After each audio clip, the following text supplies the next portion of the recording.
พุทธขับเคลื่อนธรรมจุดเทียนสว่างที่กลางหัวใจ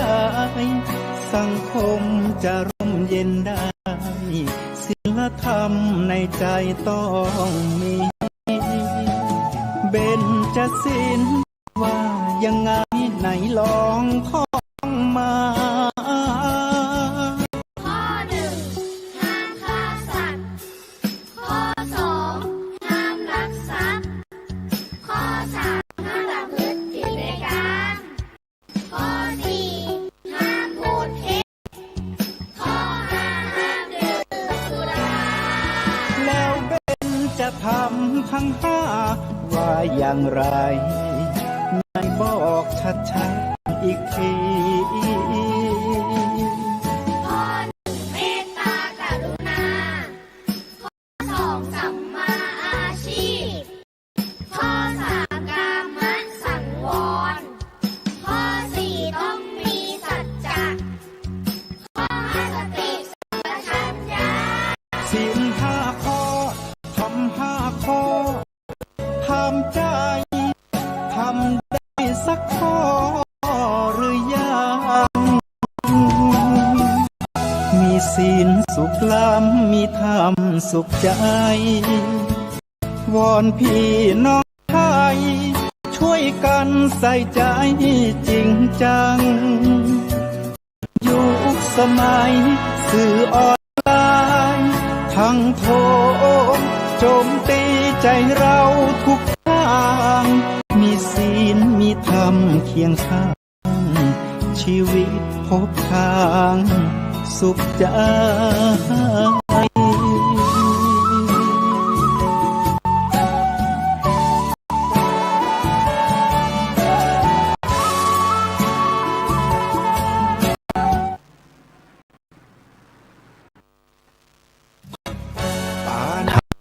ทีมสถานีธรรมะออนไลน์ขอเชิญติดตามชมรายการธรรมสาขา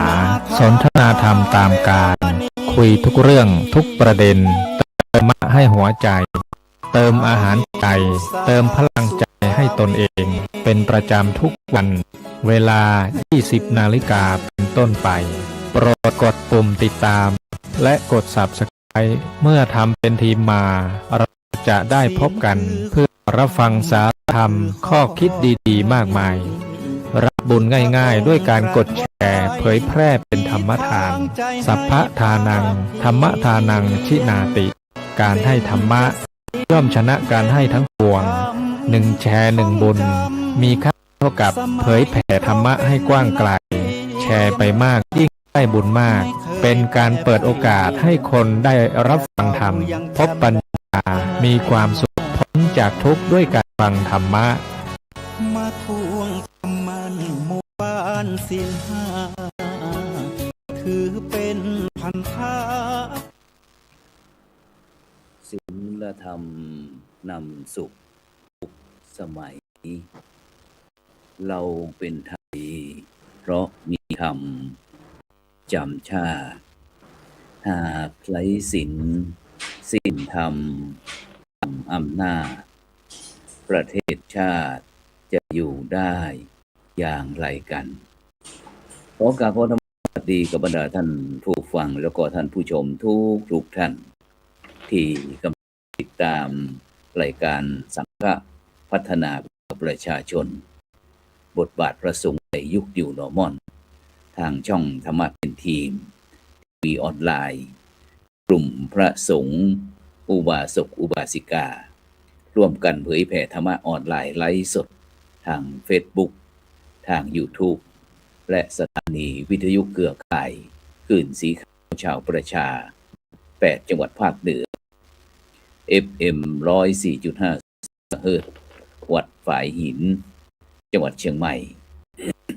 Facebook ปู่โสพลปริยัติ Facebook สหายธรรมหลวงปู่เขียวจากวัดพุทธภาวนาเวสเตอร์โรสจากประเทศสวีเดน Facebook IDTO ทำเป็นทีมสากลนะพร้อมทั้ง YouTube วัดหลวงจอมคำเขมรัตน์นครเชียงตุง YouTube IDTO ทำเป็นทีมสากล พร้อมทั้งบรรดาภาคีเครือข่ายทุกช่องทางซึ่งในค่ำคืนนี้ก็ผมอัตมภาพนะผู้โสพลปริยัติพระสิงห์วรมหาวิหารอำเภอเมืองจังหวัดเชียงใหม่ ก็ได้นำรายการสังฆพัฒนาเพื่อประชาชนบทบาทพระสงฆ์ในยุค New Normal นำมาพบกับบรรดาท่านผู้ชมทุกคืนวันศุกร์นะเวลาแต่2 ทุ่มเป็นต้นไปจนถึงเวลาประมาณ3 ทุ่มนะฉะนั้นก็บรรดาท่านผู้ชมก็สามารถที่จะให้กำลังใจนะโดยการกดติดตามกดไลค์กดแชร์เพื่อเป็นธรรมทานยิ่งแชร์มากก็ได้บุญมากแชร์น้อยก็ได้บุญน้อยไม่แชร์ก็ได้บุญนะเพราะว่าเราได้รับเมตตานะจากคณะครูบาอาจารย์ทั้งอุบาสกอุบาสิกาต่างๆมาร่วมออกรายการกันเพื่อที่จะได้แลกเปลี่ยนเรียนรู้ร่วมกัน ซึ่งโดยเฉพาะในค่ำคืนวันนี้ก็เช่นเดียวกันนะซึ่งค่ำคืนนี้เราก็ได้หลังจากที่เสร็จเทศกาลมหาสงกรานต์ปีใหม่เมืองผ่านไปเรียบร้อยแล้วก็หลังจากนี้ก็คงเข้าสู่โหมดเรื่องการศึกษานะประจำปี2569นะฉะนั้นวันนี้เราก็ได้รับความเมตตานะจากคณะครูบาอาจารย์ทั้งคณะผู้บริหารซึ่งก็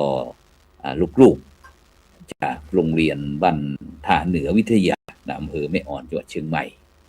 ก็จะมาร่วมสารเสวนาแลกเปลี่ยนเพื่อที่เราจะคุยกันว่าในยุคสมัยปัจจุบันเนี่ยโดยเฉพาะเรื่องการศึกษาการศึกษาซึ่งถือว่าเป็นสิ่งที่สำคัญประเทศชาติของเราจะมีการพัฒนาและต่อยอดแบบยั่งยืนก็จะต้องพี่น้องประชาชนคนไทยทุกท่านก็จะต้องมีการศึกษาที่มีองค์ความรู้ที่หลากหลายมีความรู้แล้วก็คู่คุณธรรมด้วยนะฉะนั้นเราตอนนี้เปิดกล้องได้เลยลูกเปิดกล้องได้เลยนะตอนนี้เราไปพบกับผู้ร่วมรายการเราท่านแรกไปที่ท่านผู้อำนวยการก่อนท่านผู้อำนวยการสำนักงานเขตพื้นที่การศึกษาประถมศึกษาเชียงใหม่เขต 1ไปที่ท่านอาจารย์ดร.อุดมพรกันทใจเชิญพรท่านดร.ครับขออนุญาตนมัสการนะครับท่านพระครูประยัติสุพลประยัตินะครับคณาจารย์นะครับทุกท่านนะครับแล้วก็ท่านที่ทำนะครับที่เข้ารับฟังรายการวันนี้รู้สึกใจครับท่านพระอาจารย์ครับได้เข้ารับชมครั้งแรกครับขออนุญาตแนะนำตัวนะครับผมอุดมท่าใจครับผู้อำนวยการสำนักงานเขตการศึกษาเชียงใหม่เขต 1ครับเดิมก็อยู่ที่เขต 2ครับแม่ริมครับรับผิดชอบแม่ริมแม่แตงสันทรายพร้าวเสมิงครับก็อยู่ใกล้เคียงกันแล้วก็วันนี้รู้สึกยินดีนะครับที่ได้มีส่วนร่วมนะครับขออนุญาตแนะนำตัวแล้วก็นำเรียนถึงวัตถุประสงค์นะครับของเขตบริการศึกษานะครับเชียงใหม่เขต 1เราเนี่ยครับเรามีพื้นที่บริการทั้งหมด84โรงเรียนนะครับครอบคลุมพื้นที่4อำเภอนะครับก็คืออำเภอเมืองเชียงใหม่อำเภอแม่อ่อนสันกำแพงแล้วก็ดอยสะเก็ดนะครับท่านครับในส่วนของการศึกษาเนี่ยนะครับต้องกราบขอบคุณท่านพระอาจารย์ที่ได้เกริ่นนำเรื่องของความสำคัญของการศึกษาครับในภาคเหนือเราเนี่ยเราถือว่าทุกจังหวัดนะครับเป็นแกนนำเรื่องการศึกษาเวลาเดียวกันครับเราก็จะให้ความสำคัญเรื่องของการเรียนดีแล้วก็มีคุณธรรมด้วย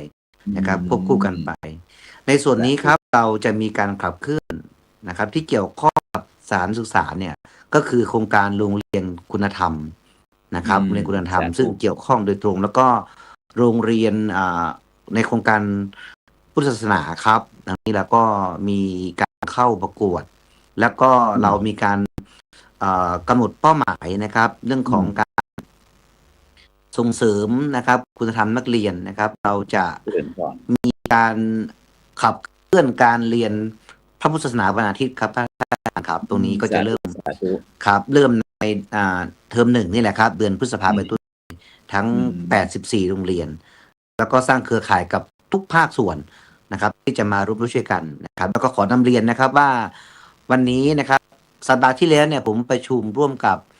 สภาวัฒนธรรมจังหวัดเชียงใหม่ นะครับ เจริญพร ก็จะมีการประกวดนะครับ ประกวดเรื่องของคุณธรรมของโรงเรียนด้วย เพราะฉะนั้นก็ขอประชาสัมพันธ์ทุกโรงเรียนจะร่วมกันส่งเสริมนักเรียนนะครับ การ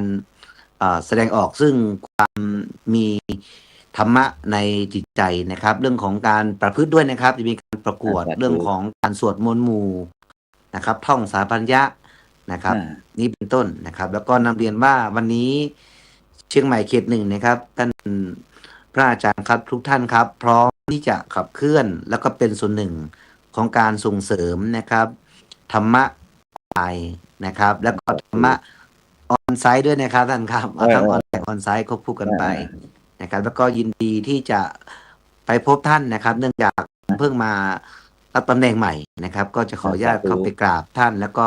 นำเรียนปรึกษาการดำเนินโครงการต่อไปครับ ครับผมวันนี้ขอขอบคุณโรงเรียนท่านเหนือเนาะท่านผอ.กิตติศักดิ์คุณครู อะไรเนี่ย ชื่อภาษาอังกฤษด้วย คุณครูสุดารัตน์สุดารัตน์นะครับ เมื่อกี้ก็ได้รับฟังข่าวอยู่ก็ส่งความห่วงใยไปให้ท่านนะครับ หายป่วยเร็วๆเนาะของท่านนะครับ แล้วก็ลูกนักเรียนด้วยนะครับ วันนี้ต้องชื่นชมในการนำเสนองานนะครับที่เป็นการแลกเปลี่ยนเรียนรู้ซึ่งกันและกัน แล้วก็สิ่งสำคัญคือสตินะครับ ที่เราจะได้ทำให้อยู่ในของเรานะครับ ทุกอย่างถ้ามีสตินะครับ การกระทำทุกอย่างมันก็จะไม่กระทบต่อคนอื่นนะครับ ก็นำเรียนวันนี้ขออนุญาตได้นำตัวแล้วก็พูดถึงบทบาทหน้าที่ของสำนักเขตการศึกษาประถมศึกษาเชียงใหม่เขต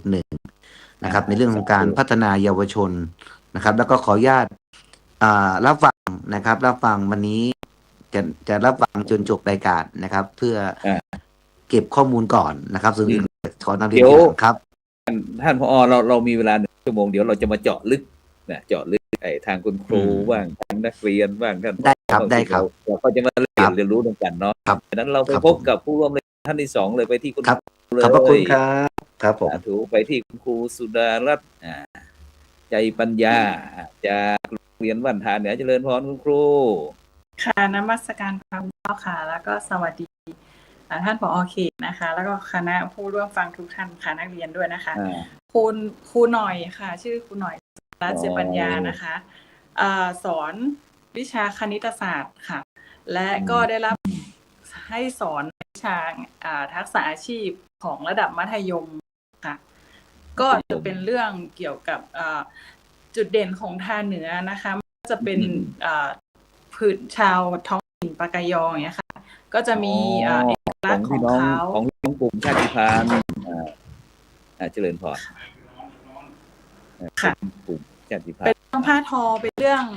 เกษตรชุมชนอะไรอย่างเงี้ยค่ะเป็นเรื่องปากเรื่องท้องเรื่องการดำเนินชีวิตใช่ไหมคุณครูโอ้ดีเลยเดี๋ยวเรามาเจาะที่เดี๋ยวเรามาคุยกันโอเคงั้นเราไปพบกับผู้ร่วมการที่ 3เลยเนาะไปที่สุทธิดาไหนทักทายในโลกนมัสการพระคุณเจ้าก็ท่านผอ.ด้วยวันนี้ผู้ใหญ่มาเลยลูกวันนี้นะนมัสการแล้วก็สวัสดีท่านผอ.ด้วยลูกดีค่ะท่านดร.อุดมพรใจลูกผู้อำนวยการสำนักงานเขตพื้นที่ปฐมเขตการศึกษาเชียงใหม่เขต 1ผอ.เขตลูกนี่นะตื่นเต้นไหมเนี่ยสวัสดีท่านยังลูกสวัสดีท่านผอ.เขตเลยแล้วครับสวัสดีครับเอาง่ายๆลูกง่ายๆไม่ต้องเดินสบายวันนี้ผอ.เราเป็นคนสบายลูกเอาโอเคกับท่านผู้ฟังท่านผู้ชมด้วยวันนี้เราไปทั่วโลกลูกวันนี้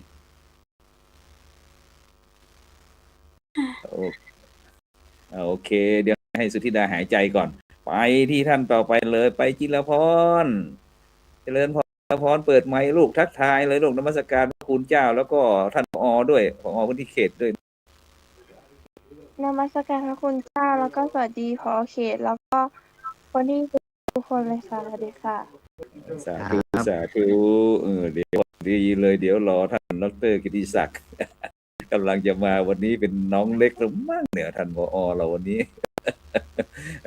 ซึ่งวันนี้บรรดาท่านผู้ฟังท่านผู้ชมซึ่งวันนี้ลูกๆของเราก็จากโรงเรียนทานเหนือนะซึ่งก็ ถือว่าอย่างที่วันนี้เราถือว่าเป็นการเปิดตัวแล้วก็ต้อนรับดร.อุดมพรกันทใจนะผู้ในวยการสำนักงานการเขตพื้นที่การศึกษาประถมศึกษาเชียงใหม่เขตหนึ่งนะซึ่งวันนี้ท่านก็พูดถึงเรื่องวัตถุประสงค์ว่าโอ้วันนี้ต้องแน่นอนละเขตหนึ่งก็เราโดยเฉพาะอยู่ในใจพระอาจารย์เลยท่านผอ.เพราะว่าศูนย์พุทธศาสนาเนี่ยที่วัดพระสิงห์วรมหาวิหารการสืบต่อนะจากพระเดชพระคุณหลวงปู่ตั้งแต่อดีตเจ้าอาวาสตั้งแต่หลวงปู่พระบาลีคุณอุปมาจารย์ฟูอัตตศิโวอดีตเจ้าอาวาสรูปก่อนแล้วก็หลวงปู่พระธรรมสิทธาจารย์แล้วก็พระเดชคุณหลวงพ่อพระเทพสิงหวราจารย์ดร.นะมาถึง3รูปแล้วพระอาจารย์กับเจ้าอาวาสอย่างรูปที่3นะซึ่งก็จะอย่างวัดบทบาทในวัดพระสิงห์เหล่านี้ก็ส่วนมากก็จะเป็นเรื่องคุณครูนี่แหละส่วนมากก็จะเป็นเรื่องเกี่ยวกับเรื่องการใส่อบรมสั่งสอนเรื่องคุณธรรมจริยธรรม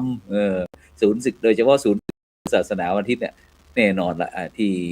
ท่านผอ.ได้พูดเมื่อกี้นะแล้วก็โดยเฉพาะเกี่ยวกับเรื่องการสวดสารพัดญาพระอาจารย์ก็จะเป็นคณะกรรมการไอ้ตัดสิน กับวัฒนธรรมจังหวัดเชียงใหม่บางสำนักพูดบ้างซึ่งก็ยินดีต้อนรับกับท่านผู้อำนวยการ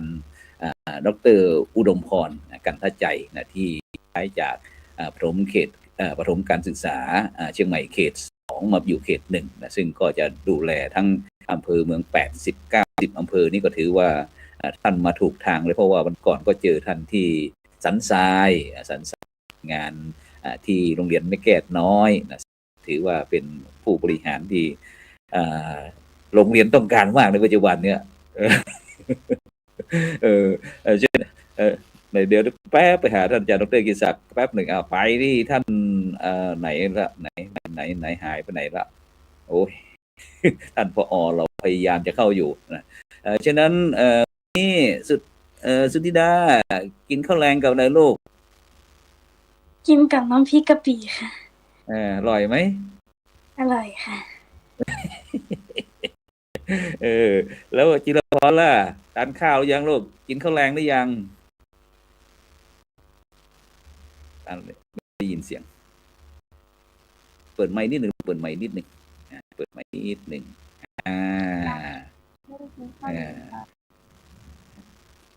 เราต้องรอจบรายการก่อนใช่ไหมลูกจิรพรนี่ตอนเข้าสู่ระบบทีออนไลน์นะลูกเข้าเองหรือว่าให้เพื่อนช่วยขายหนูให้พี่ช่วยเข้าคิดว่าถ้าตัวเองเข้าเองนี่จะง่ายไหมลูกง่ายไหมเข้าสื่อออนไลน์แบบนี้ง่ายอาจจะไม่ง่ายเท่าไหร่เพราะครั้งนี้เป็นครั้งแรกใช่ไหมลูกครั้งนี้อายุนี้ก็ครั้งที่2ค่ะครั้งที่2เพื่อนก็ทำให้ใช่ไหมต่อไปเดี๋ยวว่างหนูต้องคุยกับสุธิดาละสุธิดาออกอากาศออกทีวีออนไลน์ครั้งที่เท่าไหร่ลูกเนี่ยอันนี้กำลังเป็นครั้งแรกค่ะครั้งแรกสู้เขาเนี่ยพอเขตด้วยอยู่ด้วยเดี๋ยวทั้งผู้บริการโรงเรียนเราอีกนะลูกนะวันนี้นะยังหายอยู่หนูสุธิดาช่วยถ่ายทอดความรู้สึกหน่อยลูกที่อยู่เราออกมาใช้ถ่ายออกพบปะกับสังคมแบบเนี้ยที่หนูก็อยู่นักเรียนชั้นมเท่าไหร่ลูกมอะไรสุธิดากำลังจะขึ้นม.3 ค่ะม.2จะขึ้นม.2งั้นก็อยู่ม.1อยู่ใช่ไหมลูกเป็นยังไงบ้างคุยให้ท่านผอ.เราฟังหน่อยเผื่อที่เพราะว่าไปผอ.ก็ต้องเป็นแขกประจำช่องธรรมะเป็นทีมเราอยู่แล้วต่อไปเราก็จะให้สื่อของเราเนี่ยมีโอกาสมาใช้ตรงนี้ดีเลยลูกคุยให้ฟังหน่อยเป็นยังไงบ้างมีความรู้สึกเป็นยังไงบ้างกับทีวีออนไลน์รู้สึกตื่นเต้นตื่นเต้นยังไงมันว่าจะได้ออกครั้งแรกไม่เคยออกเหมือนกันค่ะสุธิดาเหรอลูกสุธิดามีความรู้สึกไงลูกตื่นเต้นแล้วก็ดีใจค่ะจิรพรเป็นไงบ้างคุยหน่อยยิ้มด้วยต้องยิ้มด้วยจิรพรต้องยิ้มด้วยต้องยิ้มออกออนไลน์ลูกต้องออกทีวีต้องยิ้มอย่างเดียวใจต้องสู้ถึงจะชนะลูกถึงจะออกได้นะ หลายคนยังไม่มีโอกาสนะลูกนะจิรพันธ์เชิญเลยลูกมีความรู้สึกยังไงบ้างวันนี้ได้ทำเป็นครั้งที่สองนี่นะคะความตื่นกล้องก็อาจจะน้อยกว่าแรกแล้วก็แต่ความตื่นเต้นยังตื่นเต้นเหมือนเดิมเลยค่ะ อืมก็พอไหวเนาะ ค่ะ มีคุณแม่เป็นกองกำลังใช่ไหม มีคุณแม่กำลังใจใช่ไหมนั่นแหละนี่แหละคุณพ่อคุณแม่มักจะรักลูกเป็นห่วงเป็นใยลูกนี่แหละขอให้ลูกมีความสุขพ่อแม่ก็สบายใจละนะฉะนั้นคุณครูเห็นลูกๆของเราออกรายการแล้วเป็นยังไงบ้างโอ้ยคุณตาอยากคุณตา เปิดไมค์คุณครูสุดารัตน์เปิดไมค์นิดหนึ่งคุณพ่อมาแบบแอบดูว่ามีอะไรอย่างเงี้ยค่ะเขาทำอะไรกันใช่ไหม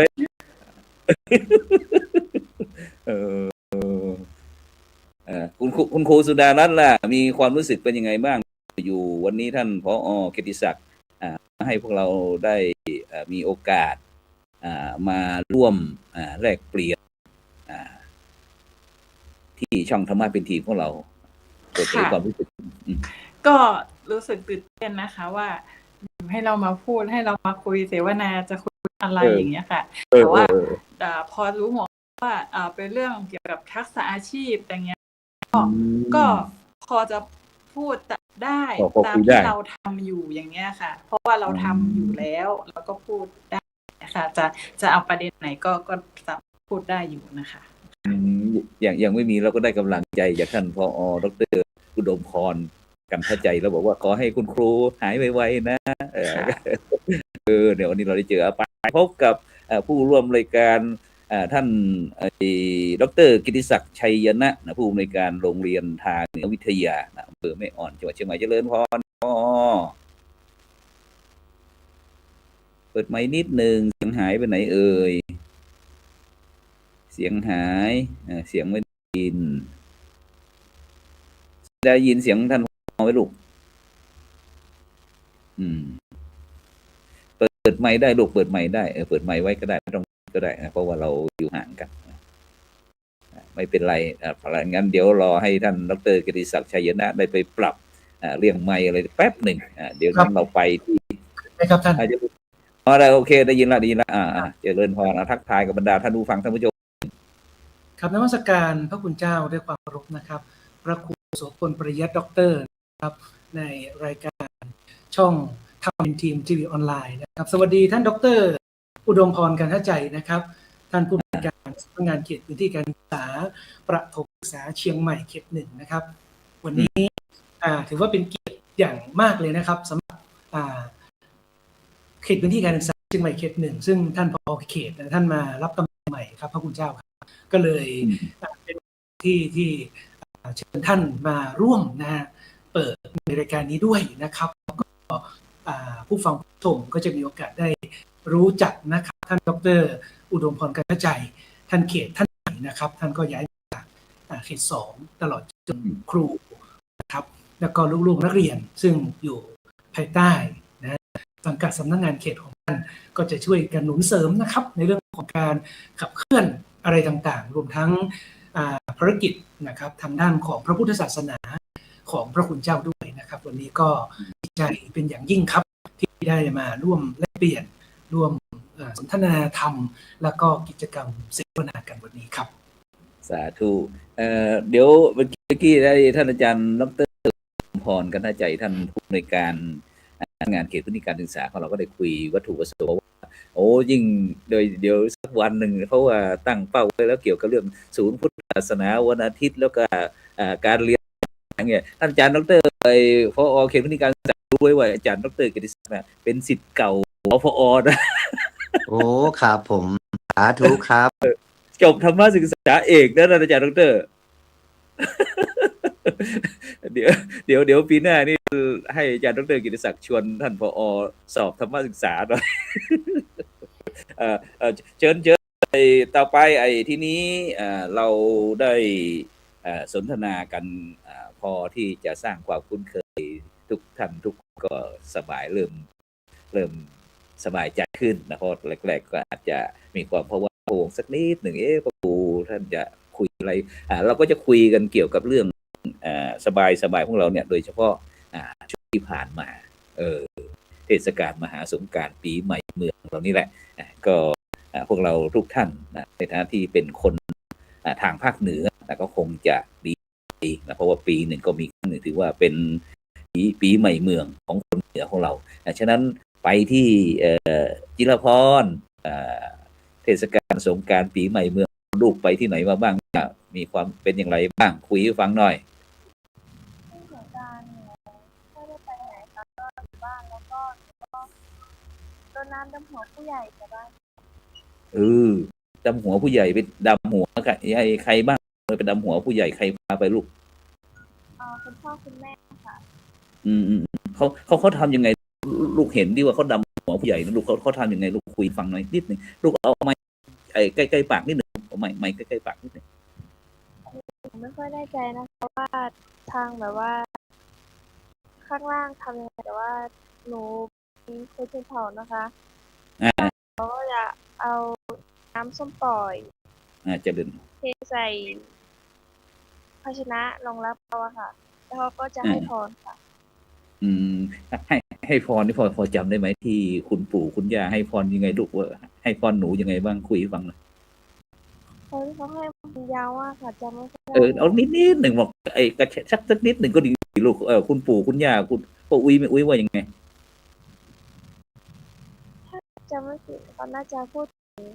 ขอให้อยู่กับเจริญนานหรืออายุยาวประมาณนี้ค่ะอายุมั่นขวัญยืนเป็นที่รักของคุณครูด้วยใช่ไหมแล้วเรียนหนังสือเก่งเป็นคนดีนะลูกแล้วปู่คุณย่าให้กี่บาทคุณย่าไม่ได้นึกว่าตกโบนัสให้หลานด้วยนึกว่าให้หลานสาวสาธุลูกไปที่สุธิดาไปรดน้ำดำหัวใครบ้างลูกคุยให้ฟังหน่อยหนูก็ไปรดน้ำดำหัวญาติค่ะที่ไหนบ้างน่าแถวบ้านนี่นะคะไม่ไปไหนไกลยังคุณตาคุณยายยังอยู่ไหมลูกชื่ออะไรคุยให้หน่อยให้เกียรติคุณตาคุณยายชื่อคุณตาอะไรคุณยายอะไรลูกคุณตาคุณยายยังอยู่ค่ะชื่ออะไรลูกชื่ออะไรชื่อนิดหนึ่งให้ตาคุณยายได้ออกทีมออนไลน์ด้วยชื่อคุณตาอะไรนะ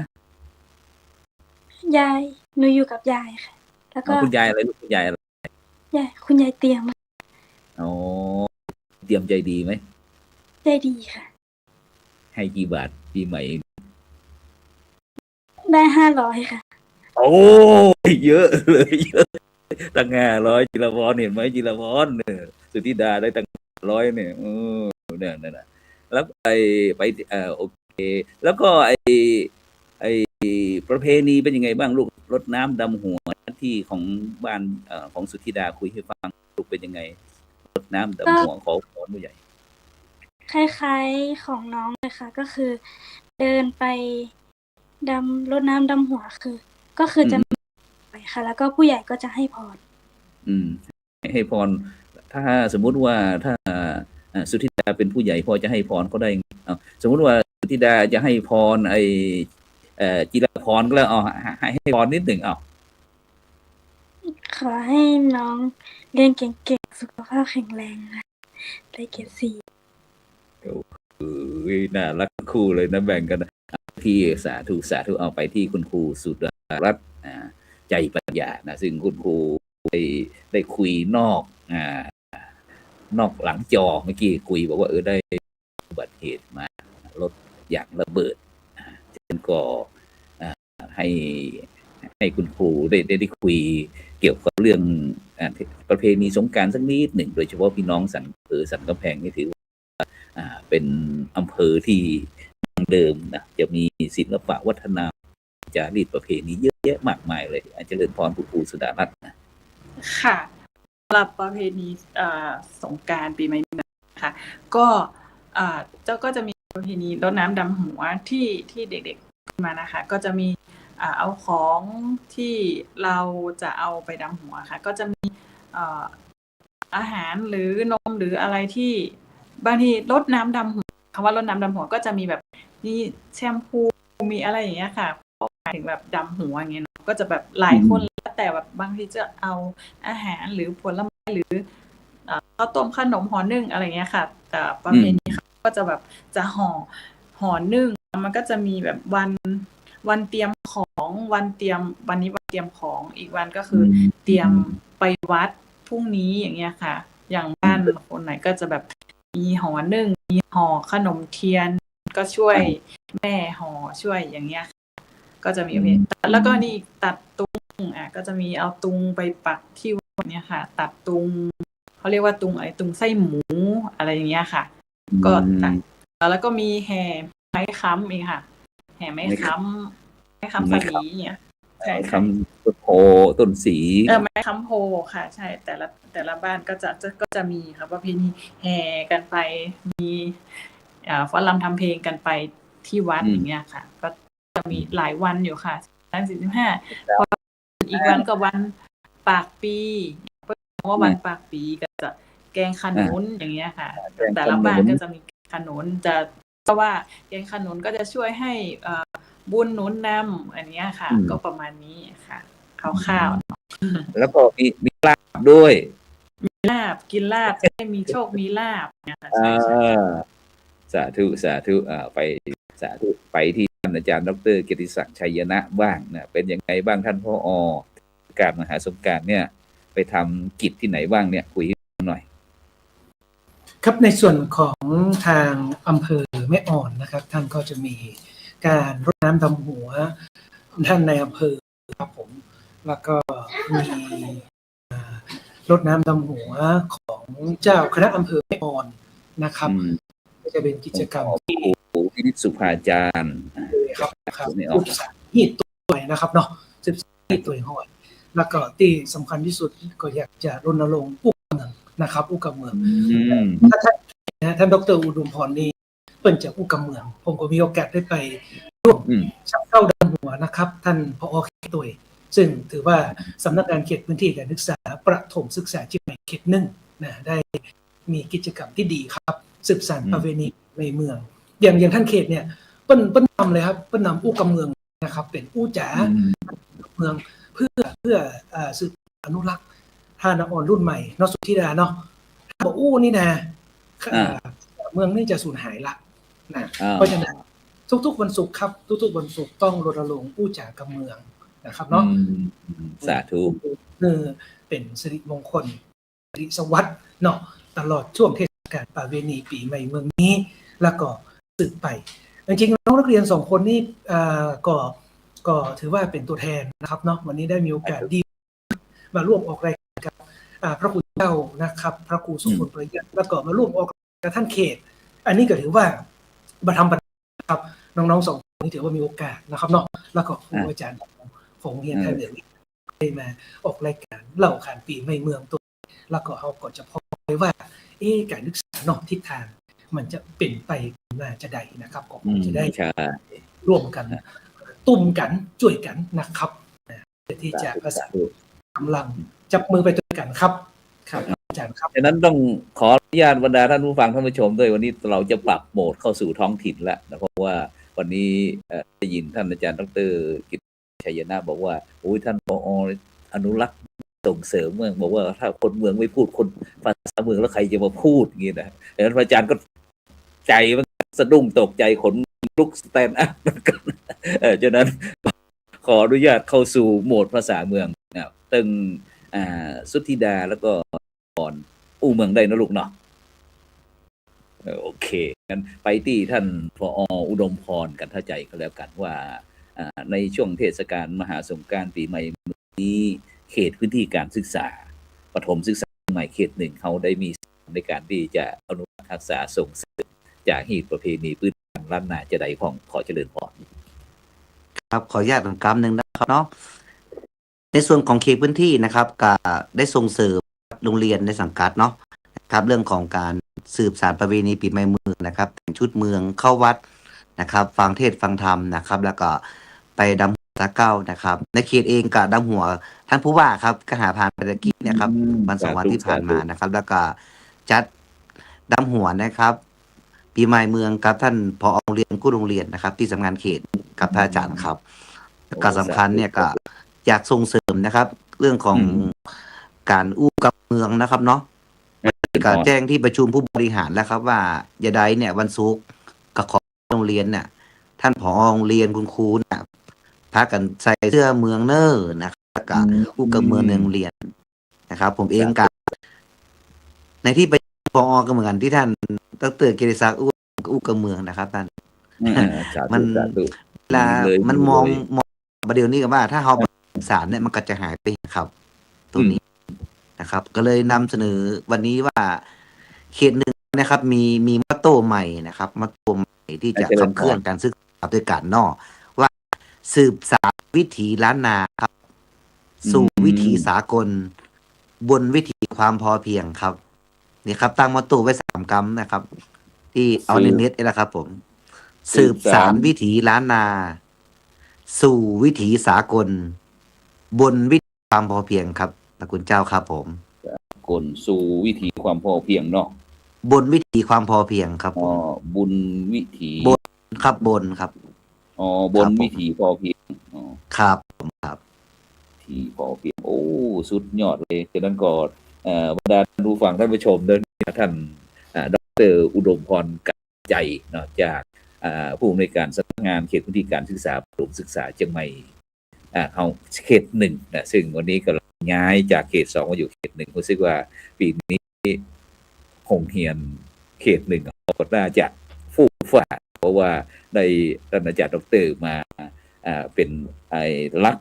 ในการที่จะคอยประสานบอกว่าจะเป็นตั้งบ้านตั้งวัดตั้งราชการตั้งโรงเรียนต่างๆที่จะมาเสริมเพราะว่าโดยเฉพาะปีนี้กับท่านผอ.อาจารย์ก็ตั้งใจขนาดนักว่าเปิดศูนย์พุทธศาสนาวันอาทิตย์เพราะว่าบ่สามารถที่บ่สามารถที่จะเปิดเรียนได้ตั้งแต่โควิดท่านอาจารย์60 ปีมานี่นะเพราะว่าอันวิถีชีวิตอันละเด็กละอ่อนเข้าวัดก็เปลี่ยนไปละอ่อนของเขาก็น้อยแล้วก็มีทางเลือกนะโดยเฉพาะในปัจจุบันเนี่ยเรื่องการศึกษาทีนี้เรื่องปีใหม่แล้วเฮาเรียบร้อยแล้วที่การศึกษา2569เนาะท่านผอ.เนาะโดยเฉพาะอันอยากจะให้ท่านผอ.ได้ถึงนโยบายดีว่าวัตถุประสงค์เมื่อกี้เนี่ยที่ท่านผอ.ได้กำแรกว่าเขต1เนี่ยท่านมานี่ท่านถ้ามาเป็นผอ.สำนักงานเขตพื้นที่การศึกษาประถมศึกษาเชียงใหม่เขต1แล้วจะอีกนาทีเกิดได้เมื่อกี้จะอะไรอย่างพ่อนี่วัตถุประสงค์กี้นะย้ำเหมือนกับนึงขอบพระคุณครับสำหรับจุดเน้นนะครับ ที่เราจะ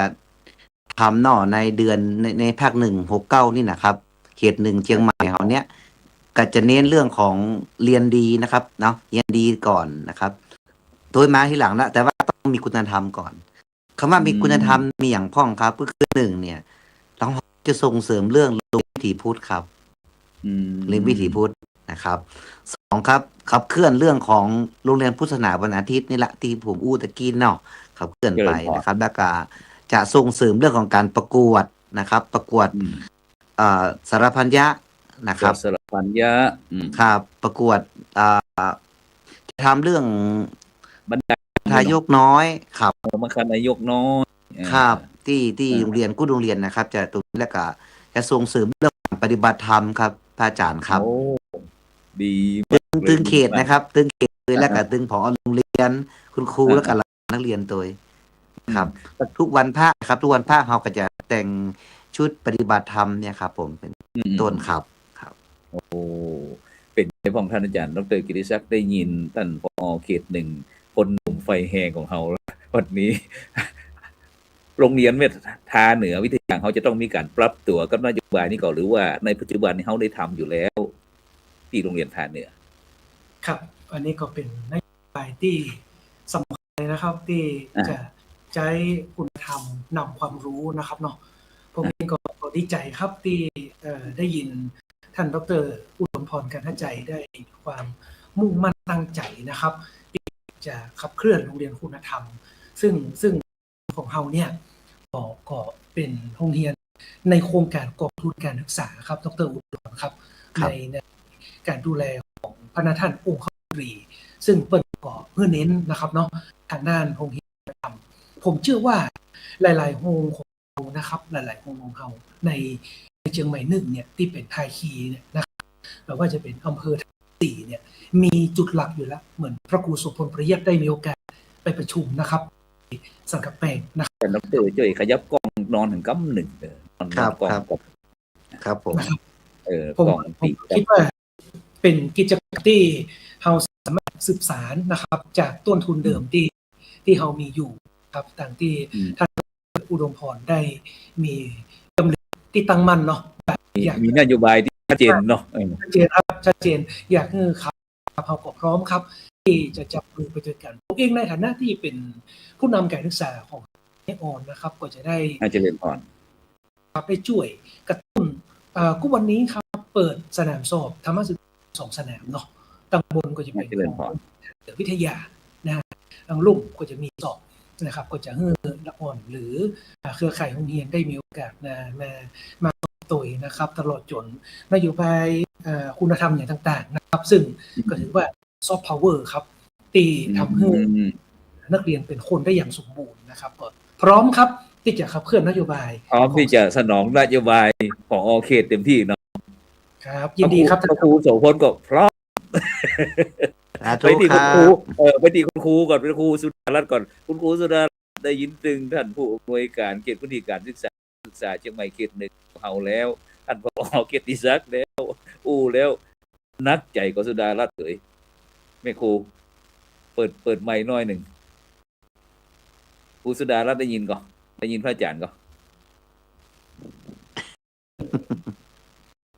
มัวอยู่ฮะเนาะสุดารัตน์เธอนักใจของคุณครูที่ได้ยินผอตึงผอเขตแล้วก็ผอโรงเรียน สุดารัตน์เมาอวดป่ออุ้ย ฉะนั้นก็ในขณะนี้บรรดาท่านผู้ฟังท่านผู้ชมก็กำลังติดตามรายการสั่งพัฒนาเพื่อประชาชนบทบาทในยุค New Normal วันนี้เราได้เจอท่านผอเขตผอผู้อำนวยการสำนักงานเขตพื้นที่การศึกษาประถมศึกษาเชียงใหม่เขต 1ท่านดร.อุดมพรกันกระจายพร้อมตึงท่านดร.เกียรติศักดิ์ชัยนะผู้อำนวยการโรงเรียนเหนือวิทยาอำเภอแม่ออนจังหวัดเชียงใหม่พร้อมถึงครูสุดารัตน์ใจปัญญาคุณน้อยพร้อมลูกนักเรียนของเขาบอกว่าจะเป็นน้องสุทธิดาคำมาน้องจิรพรพือทองไปวับแวบมาอูจักกันฉะนั้นสุดายินนี้ยังสุดารัตน์ได้ยินอาจารย์ตุลุงก่อน ฉะนั้นเราไปคุยกันท่านอุดมพรกันท่าใจนะผู้อำนวยการเขตพื้นที่การศึกษาประถมศึกษาเชียงใหม่เขต 1ของเราว่าในปัจจุบันเนี่ยโดยเฉพาะปีการศึกษา2019เนี่ยที่จะกำลังเข้ามาถึงเนี่ยท่านผอมองถึงเรื่องการศึกษาของประเทศไทยเขาจะได้ฟังว่าปัจจุบันเขาจะต้องมีการปรับปรุงเปลี่ยนแปลงสักเท่าใดในที่เป็นผู้อำนวยการที่เขต 1เอาเขตเนาะอุ้ยง่ายเนี่ยเขาเข้ามาเขาจะหันมันดีขึ้นอีกนะท่านผอ.ขอบพระคุณครับครับประเด็นนี้กับได้สำรวจนะครับ แล้วก็มองตรงประเด็นที่ว่าเหมือนท่านผอ.ดร.กีศักดิ์อู้นะครับท่านอาจารย์ครับท่านผู้ชมครับ วันนี้เนี่ยผมมองว่าละอ่อนเฮาเนี่ยนะต้องเป็นคนดีก่อนนะครับ เป็นคนดีก่อนแล้วก็พอเป็นคนดีแล้วเนี่ยไอ้อย่างก็จะตัวนะครับ ความรู้ก็จะตัวนะทักษะชีวิตทักษะสังคมก็จะตัวนะครับ เพราะว่าลูกตึงวันเนี่ยผมมองว่าสื่อมันนักเนาะสื่อมันนักสื่อโซเชียลนี่นักละกาละอ่อนเฮาเนี่ยบ่ได้ก็เรียกว่าสื่อแต่บ่ได้วิเคราะห์อย่างน้ำเตือนะครับเพราะฉะนั้นสิ่งสำคัญคือการที่ครูบาอาจารย์เฮาเนี่ยหน่วยงานทางวัดทางโรงเรียนทางชุมชนผู้ปกครองเนี่ยต้องมาช่วยกันตรงนี้ก่อนครับเรื่องเอาคุณธรรมเข้ามาจับก่อนเพราะละอ่อนเป็นคนดีแล้วเนี่ยละอ่อนก็จะฮู้จักแยกตัวมาปัญหาจะบ่มีครับ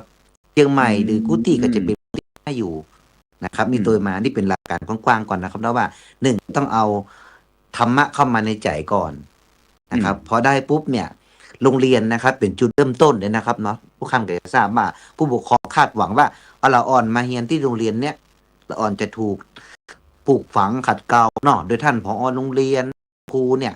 แล้วก็อยู่ตัวเจ้าหมู่เนี่ยครับเมื่อเขาเป็นคนดีปุ๊บท่านครับ โลกจะน่าอยู่ครับโลกจะน่าอยู่แล้วจะกลับมาเป็นซอฟต์พาวเวอร์ของเมืองล้านนาแห่งรอบหนึ่งสมชื่อที่เปิ้นว่าเมืองล้านนาครับ ผมเอาที่ก่อนครับท่านครับ ฉะนั้นก็ยังยังหันแล้ว ว่าถึงว่าต้นสายปลายเหตุมาอยู่ที่ไหนแล้วก็หลังจากที่เปิดเทอมนี่เนาะคงจะได้เริ่มสตาร์ทเครื่องกันเนอะฉะนั้นคุณครูสุดาราช ขออนุ สุ ญา ดา ต รา ค่ะ ช ครูไม่ได้ยินเสียงพระคุณเจ้าอะค่ะ เป็นไม่ได้ยินหรอเอาหูฟังตะกี้ได้ยินคุณครูสุดารัตน์ออกใหม่แล้วก็เข้าใหม่เข้าใหม่ออกใหม่เนาะไปเดี๋ยวท่านอาจารย์ดร.เกียรติศักดิ์ก็แล้วกันคุณครูบ่ได้ยินเสียงพระอาจารย์บอกว่าคนอื่นได้ยินก่อนนี่ได้ยินเสียงคุณเป็นก่อนคุณครู ได้ยินเสียงพระอาจารย์ชัดครับ นั่นน่ะมันมีปัญหาอยู่ที่ ครับได้ยินชัดครับ ของที่คุณครูสุดารัตน์บ่ได้ยินคุณครูสุดารัตน์ส่งข้อความมันจิรพรเธอส่งข้อความไปหาคุณครูบอกว่าเข้าใหม่แล้วก็ออกใหม่ ออกใหม่เข้าใหม่ลูก ส่งข้อความ หนูไม่มีช่องทางติดต่อครูอะค่ะ อ๋อโอเค ครับเดี๋ยวแจ้งให้ครับ เดี๋ยวคือท่านผอข้อความไปก็แล้วกันนะจากนั้นจิรพรได้ยินท่านผอดร.อุดมพรกันทันใจเปิ้นได้มีนโยบายเกี่ยวกับฐานะที่เปิ้นมาเป็นหน่วยการเขตพื้นที่การศึกษาระบบศึกษาเชียงใหม่เขตหนึ่งแล้วในฐานะที่เป็นนักเรียนเนี่ยได้ยินผอเปิ้นว่านี่ในความคิดของหนูเป็นจะใดของลูกได้เปิ้นว่าละเด็กละอ่อนเฮาจะต้องมีความรู้คุณธรรมจะต้องเรียนมาแล้วก็ต้องมีทักษะชีวิตมีการมีงานประดิษฐ์ประดอยอย่างต่างๆเนี่ยจิรพรว่าจะเป็นนักใจกับลูกเปิดใหม่เลยลูก ค่ะอันนี้คือขอคือว่าแล้วนะคะขอทวนคำถามอีกรอบได้ก็ค่ะ ได้ยินท่านผอ.เขตพื้นที่การศึกษาท่านดร.อุดมพรชัยเปิ้นได้พูดถึงเมื่อเปิ้นมาเป็นผู้อำนวยการเขตพื้นที่การศึกษาแล้วเปิ้นจะส่งเสริมเรื่ององค์ความรู้คู่คุณธรรมนี่ลูกโดยเฉพาะเรื่องศูนย์พุทธศาสนาวันอาทิตย์ป้องกันสวดมนต์หมู่ทำนองสารพันการบรรยายธรรมพ่อแม่อาจารย์น้อยนักใจก็ลูกได้ยินแล้วบอค่ะบานักใจค่ะ เพราะว่าทำไมไม่หนักใจ ก็คือว่ามันเป็นอะไรอย่างที่ว่าคือมันส่งเสริมแบบวัฒนธรรมของเราได้ดีค่ะ วัฒนธรรมนี่หมายถึงวัฒนธรรมท้องถิ่นนะลูกเนาะในฐานะที่เป็นคนเมืองคนเหนือเนาะสาธุเอาไปที่สุธิดาได้ยินก่อนได้ยินผอ.อู้กับลูกเมื่อกี้ผอ.เขตอู้ก่อน เมื่อกี้ไม่ได้ยินค่ะว่า เดี๋ยวถามก่อนสมมติว่าถ้าสุธิดาจบปริญญาตรีปริญญาโทปริญญาเอกแล้วสุธิดาอยากจะเป็นอย่างลูก อยากเป็นพยาบาลค่ะ อยากเป็นพยาบาลเพราะว่า แบบหนูเคยโรงเรียนใช่ไหมคะมันจะมีหมอน้อยอาสาอยู่ แล้วเขาจะให้ไปช่วยงานที่อนามัยหนูรู้สึกว่าชอบค่ะก็เลยมันสนุกดีค่ะสนุกดีสนุกดีสนุกด้วยได้บุญด้วยใช่ไหมลูกได้ช่วยคนใช่ไหมใช่ค่ะที่โรงเรียนเราปัจจุบันนี้ยังมีคุณหมอน้อยกะค่ะเป็นหมอน้อยอาสาค่ะคุยฟังหน่อยลูกมีเป็นโครงการยังไงคุยให้ฟังหน่อยสนใจเดี๋ยวผอ.จะอาจจะบรรด่วนเลยลูกถ้าได้ยินสุธิดาถ้าหมายว่าพึงพอใจด้วยกันเนี่ยอาจยุเข้าเป็นวาระของเขตพื้นที่การศึกษาเขาเลยนะลูกเขตหนึ่งเลยนะคุยให้ฟังหน่อยวิธีการยังไงลูกมีทำยังไงคุยให้ฟังหน่อยโครงการนะคะก็ตอนแรกนะคะที่หนูเข้าไปแรกๆก็เขาก็จะไปให้เรียนทำแบบ CPR แล้วก็การปฐมพยาบาลเบื้องต้นอันนี้หมายถึงช่วยขยายนิดหนึ่งเพื่อบรรดาท่านผู้ฟังท่านผู้ชมเพื่อนได้ฟังอย่างมันอย่าง CTR นี่ตั้งมอเตอร์ไซค์อย่างก็ลูกปั๊มหัวใจค่ะ อ๋อปั๊มหัวใจ ยังไงคุยต่อเชิญแล้วก็เขาก็จะสอนเรื่องปฐมพยาบาล การใช้ยาสามัญประจำบ้าน อืม ก็จะสอนเรื่องประมาณนี้ค่ะ อืม แล้วก็หนูไปก็จะได้ทำยาด้วย ยาดม ทำจะได้ลูกทำยาเนี่ยหนูได้ทำยานี่หมายความทำจะได้ เป็นยาที่เขาเอามาอยู่แล้ว เป็นน้ำยาแล้วก็จะให้เรากรอกใส่ขวดเอากลับบ้าน อืม แล้วชีวิตจริงหลังจากที่เราได้ไปเป็นหมอน้อยได้ช่วยพยาบาลที่สถานีอนามัยแล้วมาบ้านได้ช่วยแม่อุ้ยพ่อง ก็จะสอนเรื่องกินยาค่ะ อืม กินยาให้ถูกวิธีค่ะ แล้วมาอุ้ยก็ถามว่าอีน้อยมึงอายุเป็นหลานอุ้ยแต่มึงสอนอุ้ยบอกว่ากะ ไม่พูดค่ะ เหรอเออ ไม่ค่ะ ไม่อุ้ยมีความสุขนะลูกเนาะเพราะหลานเก่งนี่เนาะเก่งแต่อีน้อยเขาสุธิดาเขาดิไปเฮียนที่ไหนไม่หมดโอเคจิรพรแล้วจิรพรได้ร่วมโครงการนี้ก่อนลูกหมอน้อยก่อน หนูร่วมช่วงแรกๆโครงการค่ะ ได้แบบว่าไปเรียน CPR กับพี่เขาค่ะที่โรงพยาบาลแม่ออนเนี่ยค่ะ แล้วก็ได้นำมาปฏิบัติที่บ้านลูกจะได้พ่องของสุธิจิรพรจะได้พ่อง นี่ก็คือตอนที่ไปมันก็ค่ะ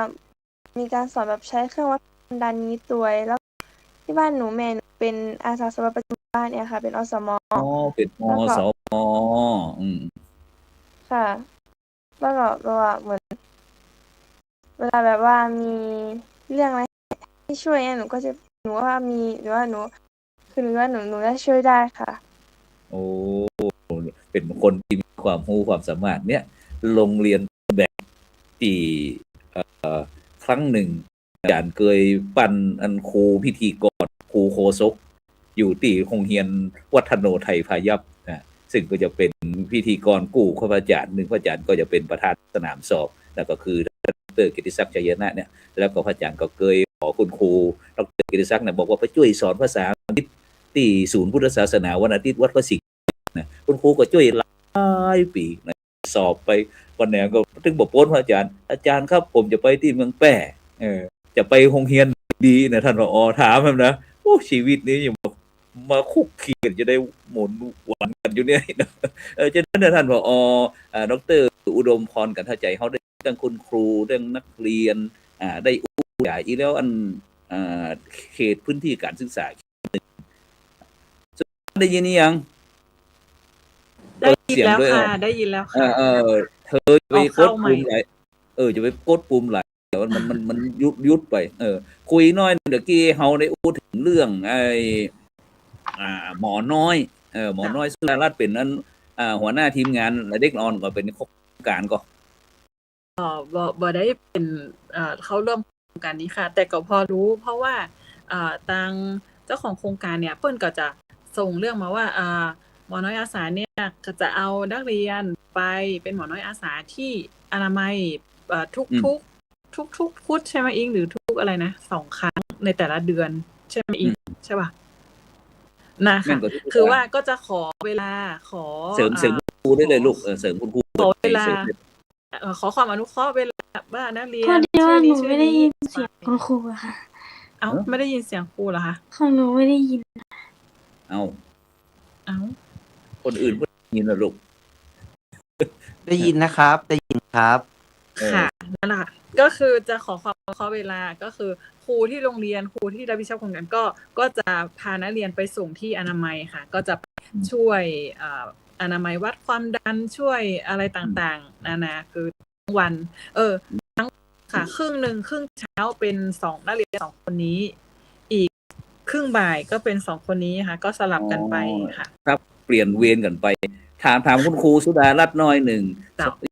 มีโครงการแบบเนี้ยที่โรงเรียนทาเหนือวิทยาเขาเนี่ยเวลาที่เขามีโครงการที่เขาจะจัดละออนเปลี่ยนเวรกันเนี่ยเขาบังคับไปหรือว่าละออนสมัครนักเรียนสมัครใจไปค่ะนักเรียนสมัครใจ ส่วนใหญ่นักเรียนสมัครใจไปชวนกันไปว่ามันดีนะอย่างนั้นนะอย่างเงี้ยเขาก็ไปค่ะนักเรียนก็สมัครใจไป แต่ว่าอาจจะบ่ไปทุกคนเอาแต่คนที่สมัครใจอย่างเงี้ยค่ะ อืมคนที่ใจหักเกี่ยวกับด้านพยาบาลนี่เนาะ ค่ะ สาธุท่านผอท่านดร.สมพรกันทใจได้ยินตั้งผู้อำนวยการตึงนักเรียนคุณครูได้ถ่ายทอดหรือว่าการคือข้อมูลท่านผอเบื้องต้นท่านผอได้ยินที่เรามีความรู้สึกจะได้พ้องเปิดไมค์ ขออนุญาตโยนไปคำถามปิ๊กไปที่ท่านผอกิติศักดิ์กำกำเนาะว่าโครงการที่อุดเกียเนี่ยมาเมินแล้วครับอย่างไรเป้าหมายกลุ่มละอ่อนไหนพ่องครับท่านครับเชิญครับอู้กันฟังนอกครับ ครับขอบคุณมากครับก็นมัสการพระอาจารย์นะครับแล้วก็เรียนท่านเขตนะครับดร.อุดมพรโครงการมอน้อยอาสาเป็นโครงการที่ดำริของพระท่านองคมนตรีนะครับเกาเงาเป็นนายแพทย์เกษมวัฒนชัยท่านได้เอื้อนมากับองคมนตรี เพราะว่าโรงเรียนอยู่ในของนะครับเนาะเพิ่นอยากปลูกปั้นอ่อนบนดอยครับพื้นที่ห่างไกลดูเก่าได้ก็เลยมีดำริว่าเพื่อกับผมนะครับไปพบผู้ในการโรงเรียนผู้ในการโรงพยาบาลไม่ออกโรงพยาบาลไม่ออกเพราะว่าเปิ้นเอาตั๋วเปิ้นเนี่ยอยู่ที่บ้านอยู่ที่อย่างเนี่ยเปิ้นอยู่ที่ตนครับเพื่อจิตอาสาก็เลยเป็นโครงการมออาสาแล้วก็จะเป็นแต่ละสัปดาห์เนี่ยเปิ้นก็จะออกพื้นที่น้องๆนักเรียนก็จะเอาต้มขนมพ่องอย่างที่เป็นโครงการของบ้านนะครับเขาก็จับมือกันแล้วก็ไปเยี่ยมบ้านเยี่ยมไข้ครับไข้แล้วก็วัดความนะครับอันนี้เดียวผมมีรูปเดี๋ยวจะส่งเพื่อไปมาลุ้นนะครับเนาะเป็นกิจกรรมที่น้องได้ทำไว้อย่างนี้นะครับอันนี้ก็เป็นกิจกรรมที่เราทำมา2-3 ปีมาเนี่ยครับอันนี้ก็เป็นนวัตกรรมนะครับที่เราเกิดขึ้นซึ่งส่งเสริมคุณธรรมจิตอาสาน้องอิงก็เลยท่านเนาะว่าอยากเป็นหมออยากก็เลยอยากมีอาชีพทางแพทย์นะครับคือนักเรียนที่อยู่บนดอยเนาะที่มีแรงบันดาลใจนะครับแล้วก็อยากจะเติบโตมาสู่วิชาชีพแพทย์ในอนาคตต่อไปอันนี้ก็จะเป็นโครงการหนึ่งครับตีสานต่อนะครับดำริของท่านองคมนตรีและน้องๆนักเรียนก็ได้ปฏิบัติไปนะครับจนถึงห่วงเวลาที่ผ่านมาครับ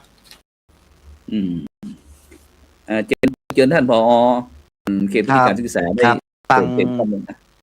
ครับทุกท่านครับได้ฟังที่มาที่ไปก็ดีใจเนาะที่เปื้อนหันความจริงๆแล้วผมอยากนำเรียนว่าการเนี่ยครับเป็นโครงการที่ตอบรับเรื่องจิตอาสาได้เป็นอย่างดีเลยนะครับและก็แจ้งข่าวดีกับน้องๆลูกๆนักเรียนเนอร์วันนี้นะครับรัฐบาลเพิ่นประกาศเรื่องโอดอทและหนาหูจักโอดอทก่อ1อำเภอ1ทุนการศึกษาจะปิกมาหามละนะเพราะฉะนั้นเนี่ยจะต้องใจเฮียนให้จบถึงม.ก่อนนะครับม.ปุ๊บจะมีทุนให้ไปเรียนต่อจนจบปริญญาตรีนะจบแล้วกับปิกมาการที่บ้านเราเลย อาจจะเป็นม.เป็นบ้านก็ได้หมดเลยเพราะฉะนั้น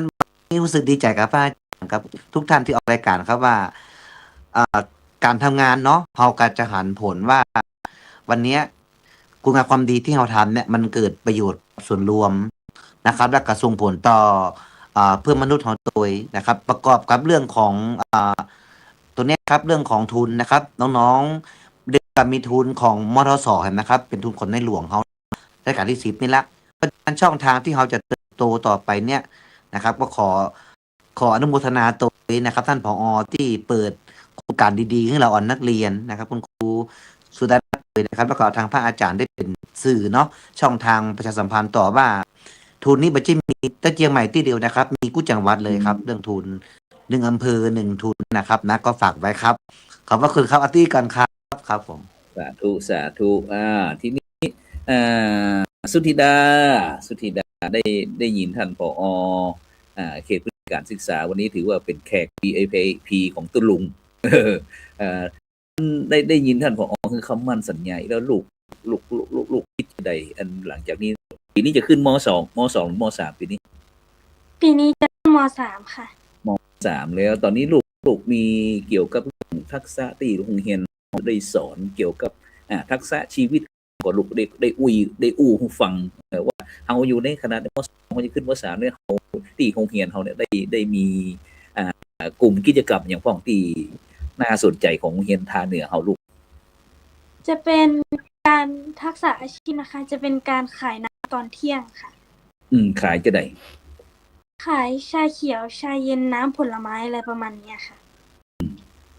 ใครหนูเป็นเจ้าของไอ้ธุรกิจกับลูกหรือว่าจะได้ ก็ได้ทำค่ะ ได้ อืม ทุกเที่ยงค่ะก็ขายน้ำสลับเวรค่ะ แบ่งเป็น2 กลุ่มค่ะ สลับอาทิตย์กันทำค่ะ แล้วใครเป็นเจ้าของทุนลูกใครเป็นเจ้าของธุรกิจนี้ คุณนะ มีวัตถุประสงค์อะไรเออ คือพวกหนูเนี่ยเรียนทักษะอาชีพค่ะ เป็นเรียกว่าวิชาเกษตร ที่เรียนเกษตรลำพูนนะคะเขาก็มาสอนขายชงน้ำอะค่ะ พวกหนูก็เอามาขายค่ะ แล้วก็ได้รายได้ด้วย เป็นที่พึงพอใจก็ได้กำไรดี พึงพอใจค่ะ เพราะว่าเด็กนักเรียนซื้อเยอะค่ะ นี่เป็นปี68แล้วปี69เปิดเทอมใหม่นี่ลูกเตรียมวางแผนจะได้พ่องมีแผนว่าจะพัฒนายอดโครงการนี้จะได้พ่องลูก ก็คิดว่าจะมีเมนูใหม่เพิ่มค่ะ จะเปิดเลยก่อนบอกเก็บตังค์คือโฆษณาฟรีนี่แหละมีอะไรอย่างพวกชื่ออย่างก็เมนูใหม่ที่ว่านี่มันท้าทายเต็มทีก็กล้าเอามาเสนอนี่ น่าจะเป็นนมสดปีโป้เมนูใหม่ โอเค ไปจิรพรได้ยินสุธิดาพี่สุธิดาได้อูแล้วหนูได้ทำโครงการนั้นอย่างพ่องลูกกิจกรรมที่โรงเรียนของเรา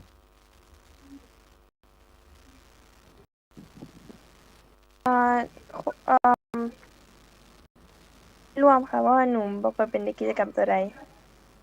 ค่ะ กิจกรรมเกี่ยวกับบรรยายธรรมตอบปัญหาธรรมะเล่าได้นะครับหรือได้รับรางวัลคนมีวิถีพุทธได้ไหม ใช่ค่ะ เราสู่กันฟังได้ไหม ได้ค่ะ หนูสวัสดีค่ะหนูเพิ่งนึกได้ตอนผอพูดที่กิจกรรมที่โรงเรียนให้หนูไปทำก็น่าจะเป็นพวกตอบปัญหาธรรมะค่ะ แล้วก็เกี่ยวกับพุทธศาสนาค่ะ ทีนี้หนูต้องบอกด้วยว่า หนูเนี่ยได้รางวัลที่เท่าไหร่ของจังหวัดเชียงใหม่ที่มา มีอย่างพวกมาโฆษณาได้เลยลูกทีนี้เราไม่เก็บไอ้โฆษณา เล่าให้คุณครูให้ท่านเขตฟัง หนูเคยไปตอบปัญหาธรรมะนะคะหลายที่อยู่ค่ะ แล้วก็เราได้ใช่ไหมคะ ได้ ก็ให้เล่านี่แหละเล่าสู่กันฟังนี่แหละ รอบแรกได้ที่3ค่ะ ตอนนั้นเป็นแบบว่าตอบมาคู่ รอบ2ตอบเดี่ยวค่ะ แล้วก็ได้ที่1รอบ3หนูได้ที่3ค่ะ แล้วก็รอบที่4หนูได้ที่4ค่ะ ตอนนี้หนูแข่งระดับไอ้อำเภอหรือแข่งระดับจังหวัดหรือว่าระดับประเทศลูกที่ได้รางวัลเหล่านี้ขึ้นมา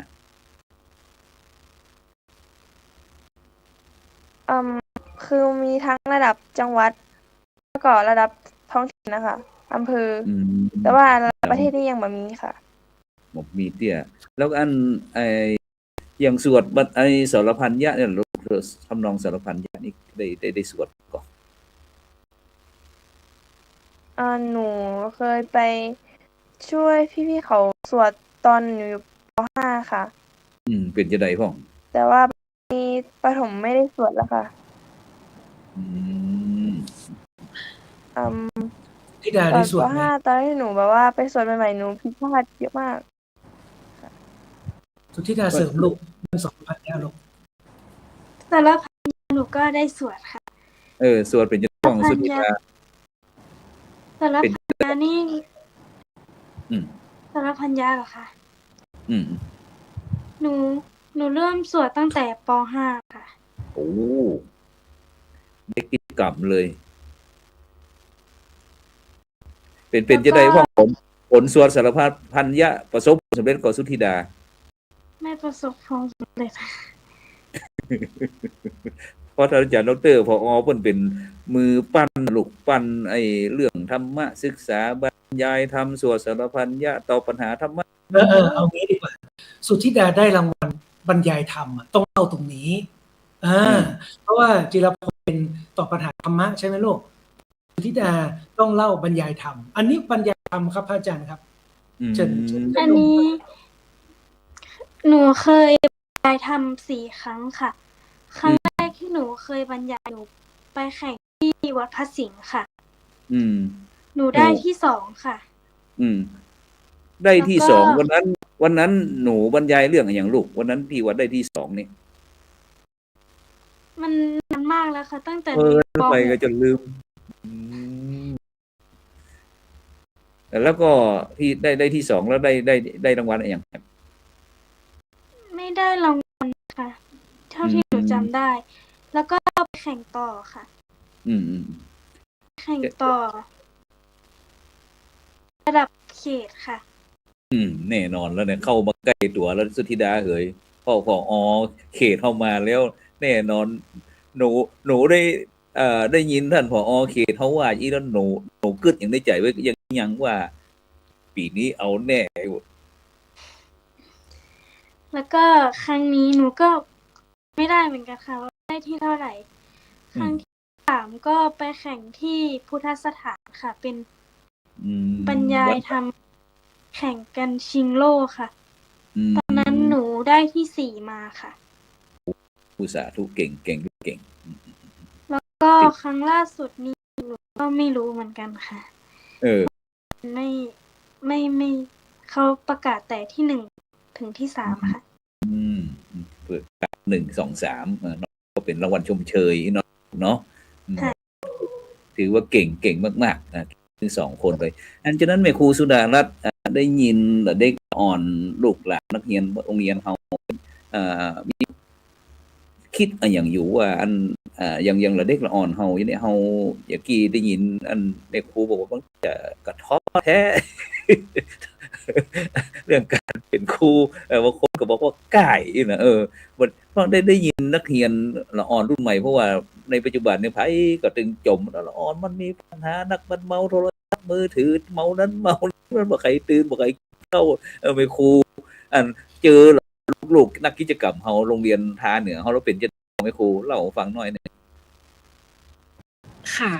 สำหรับโรงเรียนทาเหนือนะคะคุณอายุมาหลายโรงเรียนเนาะแล้วก็มาอยู่ที่ทาเหนือเนี่ยแล้วรู้สึกว่าเด็กโรงเรียนทาเหนือเป็นเด็กที่ดีค่ะบ่หายบ่ลึกเหมือนที่ผ่านมาบ่ดื้อใช่ถ้าโรงเรียนอื่นอาจจะมีตอนที่เคยอยู่นะคะอาจจะมีเรื่องยาเสพติดเรื่องชู้สาวเรื่องอะไรอย่างที่มันรุนแรงอย่างเงี้ยค่ะแต่มาอยู่ทาเหนือเนี่ยถ้ามีปัญหาที่แบบรุนแรงอย่างเนี้ยค่ะแล้วก่อนในเรื่องของโซเชียลในเรื่องของสื่ออย่างเงี้ยถามว่านักเรียนเอาโทรศัพท์มือถือมาได้ไหมเอามาได้วิชาที่ต้องใช้อย่างเงี้ยค่ะที่จำเป็นต้องทำต้องหาข้อมูลต้องทำ Canva ต้องทำอะไรต่างๆอย่างเงี้ยเกี่ยวกับโซเชียลอย่างเงี้ยค่ะหรือบางทีทำออนไลน์ข้อสอบออนไลน์แบบฝึกหัดอะไรอย่างเงี้ยค่ะก็อนุญาตให้มาถ้าเอามาก็คือเอามาฝากไว้ที่ครูประจำชั้นแล้วถึงเวลาคาบที่จะเรียนคาบที่จะใช้ก็ค่อยมาเอาที่ครูประจำชั้นอย่างเงี้ยค่ะถ้าทั้งวันมาตั้งแต่เช้า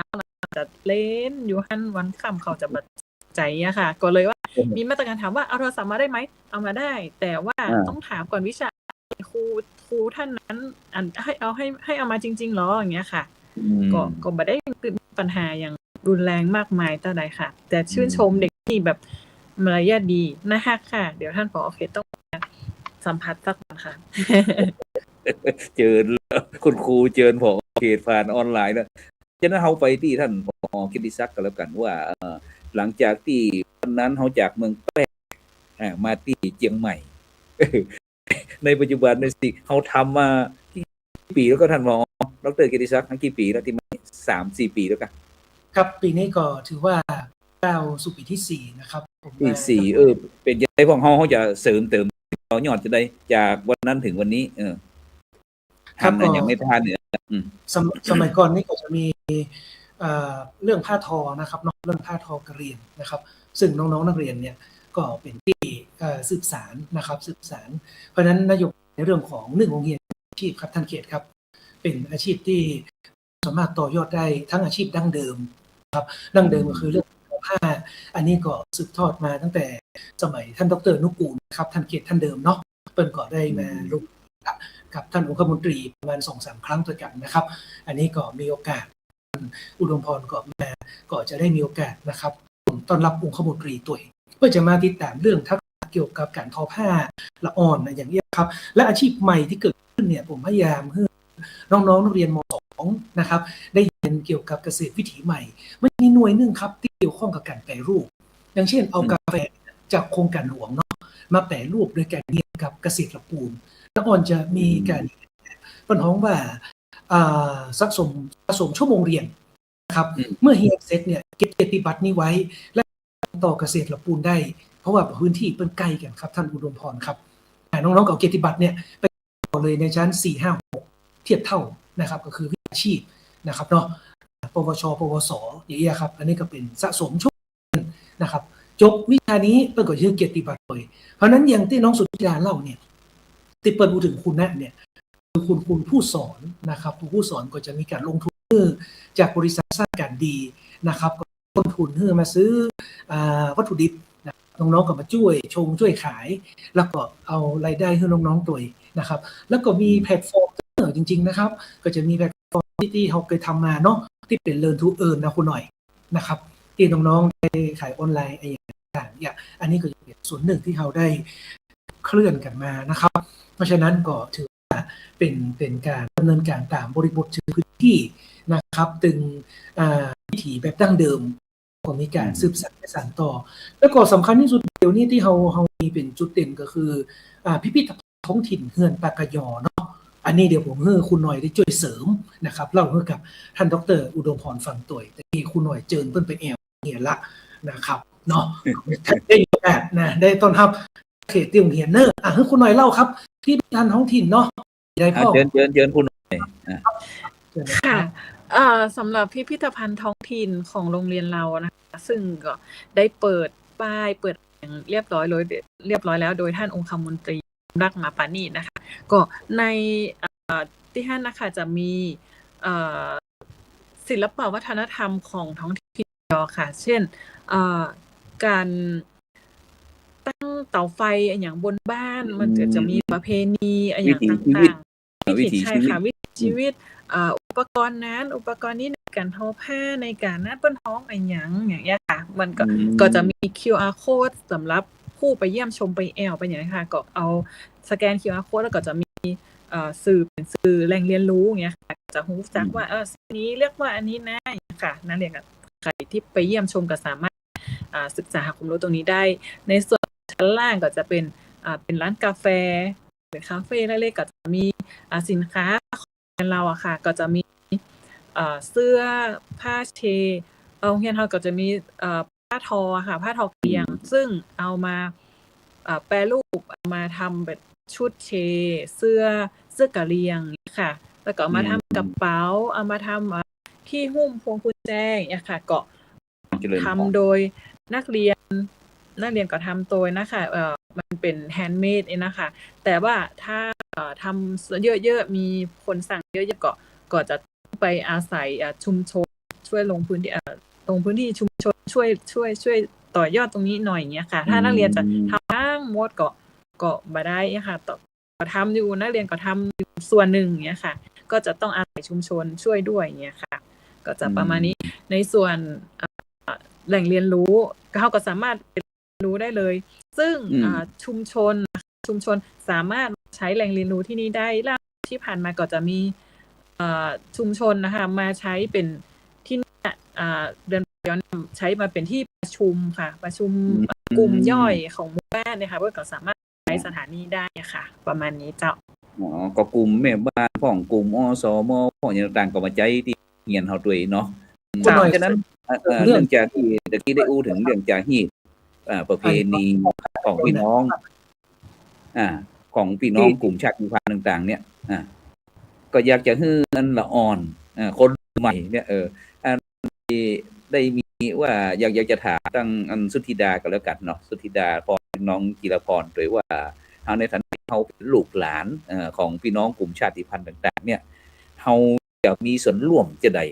ในการที่จะส่งสาหีตประเพณีบอกว่าจะเป็นเรื่องอัตลักษณ์เรื่องภาษาเรื่องอาหารแม้กระทั่งตะกี้เนี่ยลูกที่เรื่องทอผ้าเนี่ยลูกจะมีส่วนจะได้พ้องที่จะได้ช่วยเปิดฮือคนต่างถิ่นต่างแดนหรือว่าน้องคนไทยหรือว่าพี่น้องทั่วโลกได้รู้จักอย่างกลุ่มชาติพันธุ์ของเขายิ่งขึ้นนะลูกอย่างเงี้ยจะได้ดีคนรุ่นใหม่เชิญสุธิดาเลยลูกก็คือหนูนะคะ หนูเป็นคนเมืองค่ะที่เรียนอยู่ตรงนั้นหนูก็ตอนแรกหนูไม่รู้นะคะว่ามันทอผ้ายังไงจนกระทั่งมีรุ่นพี่มาชวนครับบอกว่าให้ไปแข่งเขาเรียกว่าแข่งบริษัทสร้างกันดีค่ะ มันเป็นบูธของโรงเรียนค่ะ คือโรงเรียนหนูทำเกี่ยวกับผ้าทอค่ะพวงกุญแจย่ามอะไรแบบเนี้ยค่ะแล้วหนูก็ได้ไปออกบูธบ่อยๆค่ะแล้วพี่ๆเขาก็สอนทอหนูก็ทอเป็นแล้วค่ะอ๋อนั่นไม่ครูโชว์ใช่ค่ะเชิญลูกเชิญแล้วก็จะมีการแข่งค่ะคือแข่งบริษัทสร้างกันคือจะไปแข่งแล้วก็ตั้งบูธค่ะเพื่อให้เขามา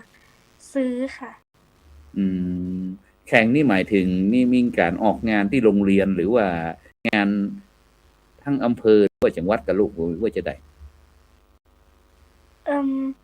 ตอนนั้นไปออกบูธที่โรงแรมค่ะโอ้แล้วผลเป็นยังไงพ่องลูกตอนที่เขาได้มีส่วนร่วมในการสนับสนุนส่งเสริมเกี่ยวเรื่องการสืบสานหีบหอยอย่างด้านวิถีชีวิตของพี่น้องกลุ่มชาติพันธุ์นี่เป็นจะไดพ่องความรู้สึกหนูดีใจค่ะที่ก็มีเด็กวัยรุ่นหลายคนค่ะเข้ามาซื้อพวงกุญแจที่ทำมาจากผ้าทอเขาก็ได้รู้จักมากขึ้นค่ะได้ตึงความสุขในการที่เราได้เรียนรู้กับพ่อครูไม่ครูนะลูกเนาะแล้วที่สำคัญก็คือได้มันนี่ด้วยได้สตังค์ตัวได้กล้าขนมตัวจิรพรมีอย่างที่จะเสริมสุธิดาของลูกเกี่ยวกับเรื่องการสืบสานหีบหอยจากหีบประเพณีท้องถิ่นเขาเนี่ยลูกถ้าเป็นว่าถ้าเป็นการที่แบบว่าสืบสานประเพณีการแบบว่าแต่งตัวอย่างเงี้ยค่ะหนูสามารถใส่แบบว่าเสื้อเชิ้ตออกไปแบบว่าในเมืองได้ลงไปในตั้งหลุมก็อาจจะใส่เสื้อเชิ้ตอีได้ค่ะแล้วก็ตั้งหนูเขามีย่ามตัวเขาทอย่ามเนี่ยค่ะอาจจะใส่ลงไปตัวใส่เอาไว้ใส่ของอย่างเงี้ยค่ะแล้วที่โรงเรียนเฮานี่มีขายก็ลูกเดี๋ยวปัจจุบันนี้ที่โรงเรียนท่าเหนือของเฮาปอที่เวลามีแขกบ้านแขกเมืองที่เข้าไปเอวในท่าเหนือเฮาแล้วอยากจะซื้อของฝากไปให้ท่านผอกับท่านคุณครูก็พอจะมีขายจังได๋ลูกถ้าในโรงเรียนค่ะนอกโรงเรียนอาจจะคนในหมู่บ้านหนูไม่แน่ใจว่าเขายังรับทำอยู่ไหมค่ะแต่ว่าหมู่ของได้พวกผ้าไหมนี่ยังพอมีอยู่ฉะนั้นก็หมายความว่าไปที่โรงเรียนท่าเหนือเฮานี่บ่ผิดหวังเนาะจิรพรเนาะมีแน่เนาะค่ะแล้วทีนี้สุธิดาช่วยโฆษณาหน่อยหนึ่งเดี๋ยวเราจะตัดไปที่ท่านผอเพราะว่าวันนี้เราต่อเวลาให้เกินชั่วโมงในฐานะที่แขก VIP มาวันนี้อันโฆษณาแหล่งท่องเที่ยวสักหน่อยลูกในที่กับจิราพร2คนช่วยกันโฆษณามีอย่างพวกที่มันหน้าแอวที่ท่าเหนือเฮานะลูกเจอสุธิดา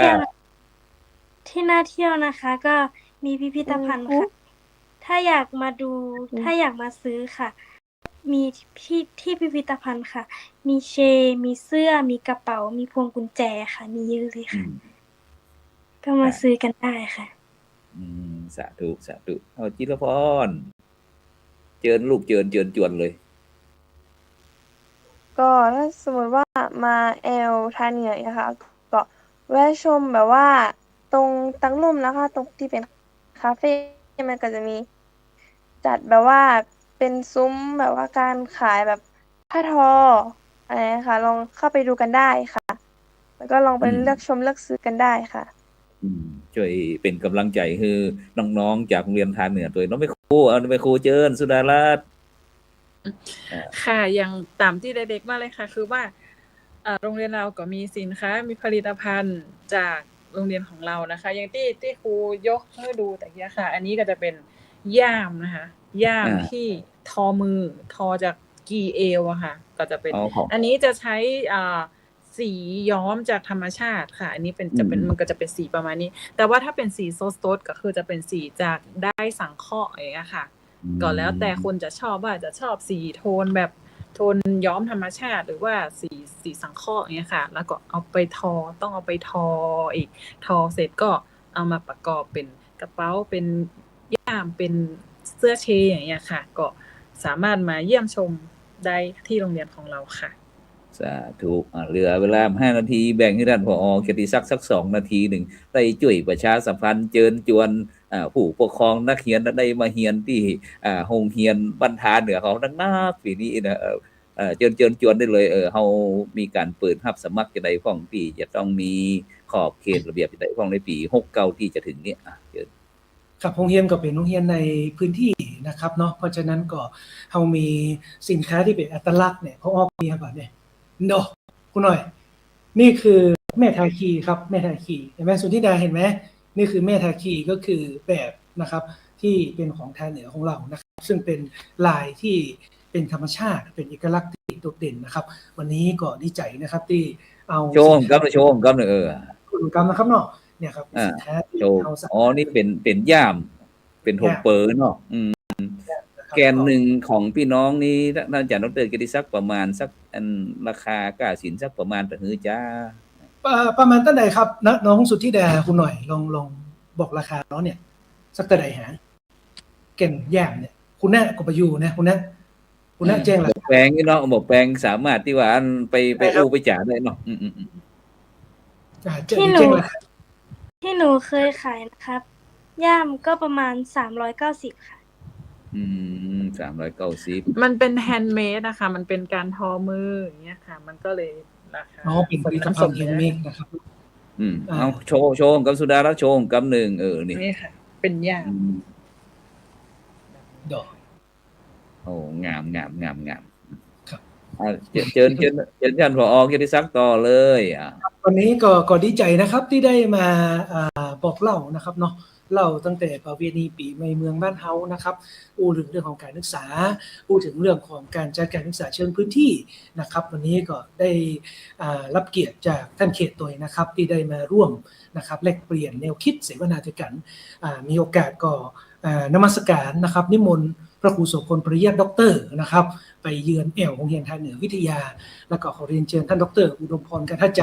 นะครับถ้ามีโอกาสก็จะได้มาลงพื้นที่เยี่ยมชมคือกำลังใจคณะครูบาอาจารย์นะครับหนุนเสริมนะครับเนาะในการจัดการศึกษาของโรงเรียนต่อไปนะครับขอบพระคุณจัดนักครับสาธุเอาไปที่ท่านดร.อุดมพรกันทัใจนะผู้อำนวยการสำนักงานเขตพื้นที่การศึกษาประถมศึกษาเชียงใหม่เขต1ของเฮาซึ่งวันนี้ถือว่าเป็นเกียรติที่จ้องทำว่าเป็นทีมเฮาได้มีโอกาสต้อนรับแขก VIP นะฉะนั้นก็เจอนั่นท่านได้ฝากเรื่องการศึกษาถึงผู้ปกครองนักเรียนในยุคใหม่กํหนึ่งก่อนที่รายการเฮาจะหมดไปครับขอบพระคุณครับสุดท้ายนี้นะครับก็ได้ฟังก็ดีใจนะครับที่คู่ฝ่ายนะครับเรื่องความสำคัญเนาะเรื่องการศึกษา วันนี้ได้ข้อคิดหลายอย่างครับว่าวันนี้โรงเรียนนะครับก็เป็นส่วนหนึ่งของชุมชนเนาะชุมชนก็เป็นส่วนหนึ่งของบ้านอยู่ด้วยกันเปิ้งปากันเนาะวันนี้ได้คำใหม่ของคำว่าวิถีธรรม วิถีชุมชน วิถีท้องถิ่นท่านครับ ข้อมูลโรงเรียนนะครับ วันนี้จะถูกนำเสนอครับ ที่เขตพื้นที่จะตัวกลางประสานให้จะเอาของดีมาโชว์นะครับ แล้วก็จะนำเนี่ยฝีมือรุ่นนักเรียนเดี๋ยวพ่อครูเนี่ยจะเอามานำเสนอท่านผู้ว่าหัวหน้าส่วนราชการแล้วก็จะเป็นสินค้าเป็นตลาดกลางเนาะขายสินค้าให้นักเรียนแล้วก็โรงเรียนกุโรงเรียนเลยนะครับกุตี้เนาะยินดีที่จะเป็นสื่อกลางให้นะครับ แล้วก็วันนี้ตอกย้ำซ้ำทวนเนาะว่า โลกนะครับ มันจะเดินต่อได้เนี่ยก็ด้วยธรรมะนะครับ ความสงบสุขสังคมก็เจริญได้ด้วยการศึกษาเนาะทั้งสองเนี่ยต้องอยู่ด้วยกันไปด้วยกันนะครับ เพราะนั้นเนี่ยก็ฝากว่าปัจจุบันนี้นะครับ การศึกษาต้องเดินคู่กับคุณธรรม สิ่งที่การศึกษาอยากหันที่สุดก็คือว่าคนในสังคมครับเป็นคนดีครับ ผมเชื่อว่าถ้าคนดีแล้วเนี่ย ผู้คนจะอยู่มีความสุขนะครับ มีเป็นว่าถือกฎหมายเนาะผู้คนบ่ทำตัวผิดกฎหมาย ประเทศไทยก็จะสงบแล้วก็จะเดินรุ่งเรืองครับ แล้วก็ส่งผลไปทั่วโลกเลยนะครับ แล้วก็วันนี้ขอฝากกำลังใจถึงลูกๆทุกคนเนาะว่าวันนี้พ่อครูเนี่ยได้นำสิ่งดีๆมาให้นะ ถ้าใครอยากตั้งใจอยากเป็นหมอเป็นพยาบาล มีทุนให้ตั้งใจเรียนนะเดี๋ยวพ่อครูจะลงไปพื้นที่กับท่านผอโรงเรียนเปิ้ลนะครับ แล้วก็จะสานฝันให้ลูกๆเนาะประสบความสำเร็จดังที่กึดไว้ตั้งใจไว้กู้อย่างนะครับ แล้วก็วันนี้ผมเองครับในนามของเขตพื้นที่การศึกษาประถมศึกษาเชียงใหม่เขต 1ต้องกับขอบพระคุณพระอาจารย์เป็นอย่างสูงครับที่คือเวทีเนาะได้แลกเปลี่ยนเรียนรู้และก็เปิดกว้างครับ เพราะว่าการศึกษาคือการสร้างเครือข่ายนะครับ เขตทำคนเดียวบัตเซตครับโรงเรียนทำคนเดียวกับบัตเซตเหมือนกัน ทุกฝ่ายร่วมด้วยช่วยกันนะครับ ขอบคุณวันนี้คิดว่าได้เป็นบุญครับ เป็นบุญทุกคนที่ได้รับฟังและก็แลกเปลี่ยนกันดูครับขออนุโมทนาสาธุครับ ครับดังนั้นก็ในค่ำคืนวันนี้ก็เวลาหมดเวลาขอบคุณอนุโมทนาท่านดร.อุดมพรกันทใจผู้อำนวยการเขตพื้นที่ประถมศึกษาเชียงใหม่เขต 1ท่านดร.กิติศักดิ์ชัยนะผู้อำนวยการโรงเรียนบ้านผาเหนือคุณครูสุดารัตน์ใจปัญญาคุณครูบ้านผาเหนือก็พร้อมถึงน้องกีฬาพรแล้วก็น้องสุธิดานะที่ได้มาร่วมด้วยช่วยกันได้แลกเปลี่ยนเรียนรู้ร่วมกันซึ่งถือว่าเขาได้เรียนรู้ร่วมกันโดยเฉพาะมาได้สื่อสารกันทางสื่อออนไลน์เพื่อที่จะได้ขยายคือพี่น้องประชาชนทั้ง FC บรรดาท่านผู้ฟังที่ติดตามทั้ง Facebook ทั้ง YouTube ทั้งสถานีวิทยุเครือข่ายคลื่นสีขาวชาวประชาเฮาทั่ว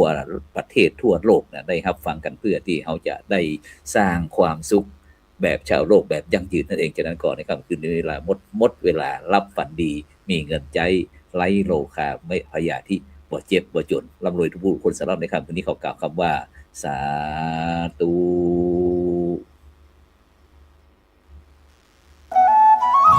กาเมมุสา